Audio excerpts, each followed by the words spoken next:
Ito ay kuha sa isang baby volcano na sumasabog. May mga tao pa ngang napakalapit dito na tila ba'y hindi natatakot sa tumatalsik na lava nito. Marami ding mga drone pilot ang isinusugal ang kanilang mga drone para lang makakuha ng cinematic at mas dramatic na view ng lava. Ang mga ito ay kuha sa bansang Iceland. Kapag sinabi kasing Iceland, ang unang maiisip natin ay lupaing puno ng ice. Ngunit alam nyo ba na kilala rin ang Iceland bilang Land of Fire and Ice? Dahil bukod sa yelo, isa rin itong volcanic country. Meron itong malalawak na lava fields. At dahil sa maraming bulkan ang bansa, nagkalat rin ang hot spring dito. Hindi lang yan, marami ding makapigil hiningang mga tanawin ang Iceland. Nariyan ang Vatnajökull Glacier, ang pinakamalaking glacier sa Europe na may 8% na landmass ng Iceland. At ganito ang itsura niya sa ilalim. Nagniningning na parang kristal ang loob nito. Marami ding waterfalls dito. Isa na dito ang majestic Skogafoss Waterfall na pinupuntahan ng marami. At ang Dettifoss Waterfall na siyang pinaka-powerful na waterfall sa Europe. Nariyan din ang nagagandahang black sand beaches. Ang bansa ay puno ng mga kamangha-manghang contrast. At ang mas nakakamangha pa rito ay habang nag-e-enjoy ka sa magandang kapaligiran ay walang lamok na kumakagat sa'yo. Bakit? Dahil wala daw nag-e-exist na lamok sa Iceland. Bakit kaya?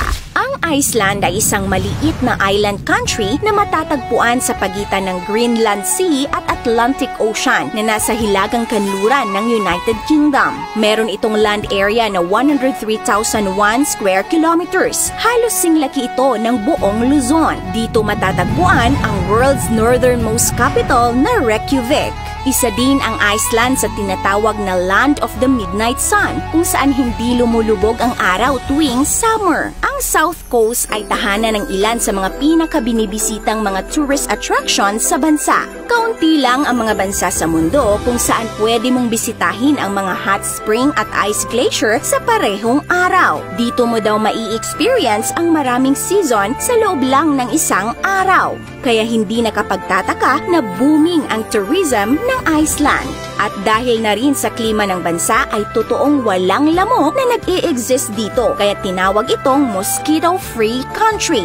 Ayon sa The Icelandic Web of Science, ay walang lamok ang nakakasurvive sa bansa dahil napakabilis ng pagbabago ng klima dito. At ang lamok ay walang sapat na panahon upang makumpleto ang life cycle nito. Nangingitlog kasi ang mga lamok sa matubig na lugar. Sa ganitong kalagayan ay hindi magiging mature ang pupa kapag bumaba na naman bigla ang temperatura at nabuo ang yelo sa mga lawa o saan mang matubig na lugar. Dahil na rin sa napakaraming bulkan sa bansa, ang pinagsamang epekto ng bigla ang lamig ng tubig at madalas na geothermal activity ay lumilikha ng isang kapaligiran kung saan ang life cycle ng mga lamok ay imposibleng mabuo. Ikaw ka-awesome, nakapunta ka na ba ng Iceland? Kung oo, pakishare naman ng best photo mo sa comment section. This is your Ate O from Our Republic. Hanggang sa muli and stay awesome!